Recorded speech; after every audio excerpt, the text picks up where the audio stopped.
You're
ready. Start now.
No.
Swim.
as well as the zodiacal light in the solar system. And how long was the eclipse up there? It's about 53 minutes long, so they got a much longer chance to look at that eclipse. Wow, what an opportunity. What was the day like for you in the SUR? It was a very exciting day. This was not something that we really knew exactly how it would be.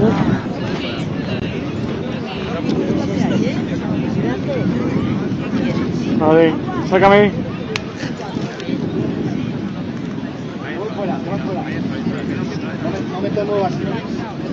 No, ya, pero es que había un señor en medio. Búscame otra chica aquí. Estoy.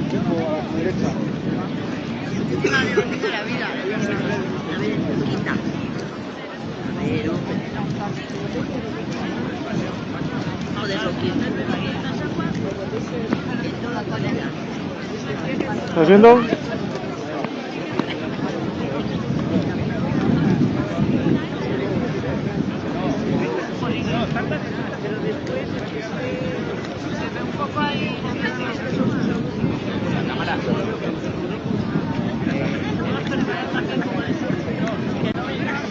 ¿Te puedo ver, Guille? Because this will be a new, unique viewing orientation as well. Wow, what an exciting few milestones to look forward to. Well, Marie, thank you so much for joining us today. Thank you so much for having me. So if you've just joined us, take a look at these maps that we're showing you right now that's showing the path of the moon's shadow. You can see that it's close to reaching Iceland. We're about 5 minutes away from totality in Reykjavik. And over in Spain, you can see that we have about 45 minutes left until totality reaches them. So these are views from Villabado in Spain that we're seeing right now. And if we switch back to the map, you'll see that the moon's shadow actually looks pretty slow as it's traveling across down towards Spain, but it's actually traveling at over 2,000 miles per hour. These maps were made by my colleague Ernie Wright, who used various NASA satellite data to create super accurate maps for us. If you want to view and download them yourselves, you can visit science.nasa.gov/eclipses. So now let's welcome back NASA heliophysicist Dr. Kelly Corrick. Kelly, how are you feeling about today's eclipse? I'm excited for everyone, and I know those clouds are a little worrying in Iceland. That's one of the reasons we had the plane, but also joyful to see the balloons that are going to be launched, as well as seeing it in Spain. So really excited. Yes, and I'm sure the NASA pilots must be excited as well in the plane. Yes, exactly. It's a great view. It really is a great view from that. So here we're seeing a live view from the WB-57 aircraft sensor right now. They're moments away from seeing the moon's shadow hit Earth and also chasing the eclipse. And we haven't actually seen the view of the corona yet from the nose, but they will be capturing images once totality hits Iceland. And on the right-hand side, we're seeing a partial eclipse from Norway, which is really exciting. So we have places across Europe that will be able to witness a partial solar eclipse. There'll be many, many people here that will be able to experience this amazing celestial event. So let's see how many. We're about 6 minutes away from totality in Iceland. Yeah.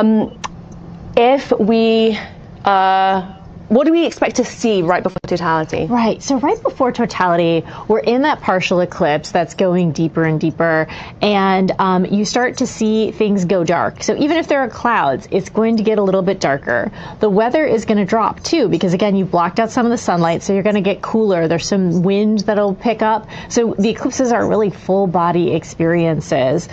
You might also notice that animals react as well. It's not just humans that experience this, but if there are any animals, they might start to pretend that it's nighttime or realize it's nighttime and start to kind of nest. And this is very unique for that part of the world, because right now they're on almost 24 hours of sun. So they are going to be a little shocked by this.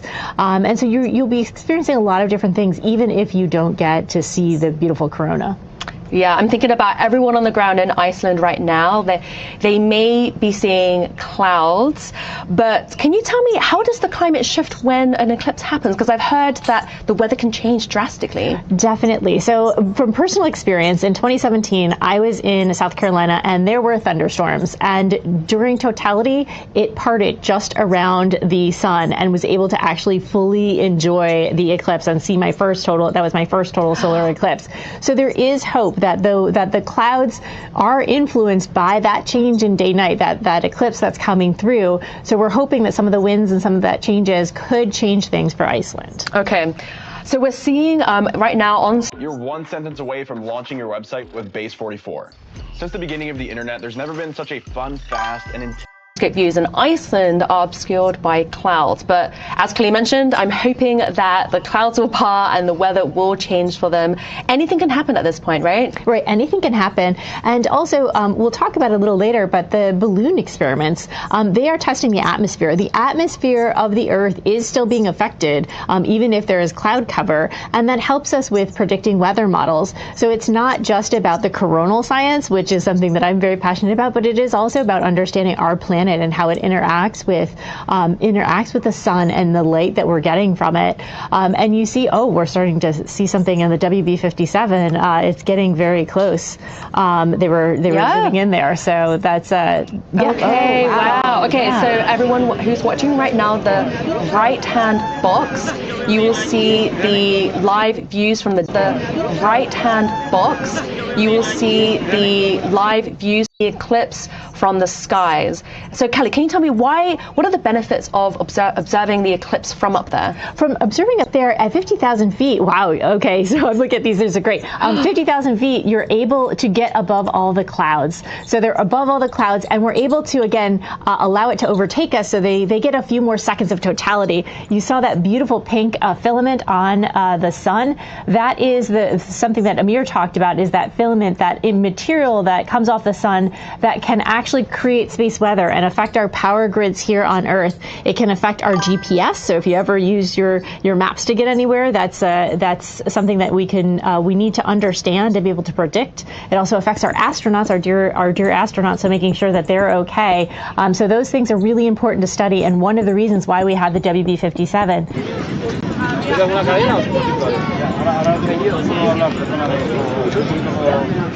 Estas son gafas, son normales.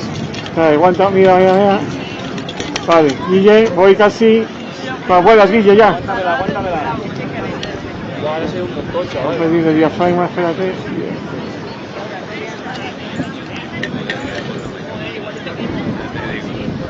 Ya está, no te dejas mirar la mano. Nena, voy contigo, Aguanta, vale. Mira qué pepino de móvil que tengo. Está fumando, tío. Mira aquí.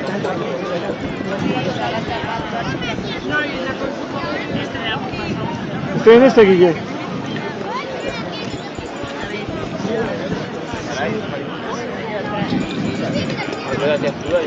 Sube un poco el plano. Voy contigo. Aguántame. Iceland is still being covered with clouds, but totality will hit them in about just a minute or so. And luckily, our airplane, the WB-57 aircraft, they're going to be getting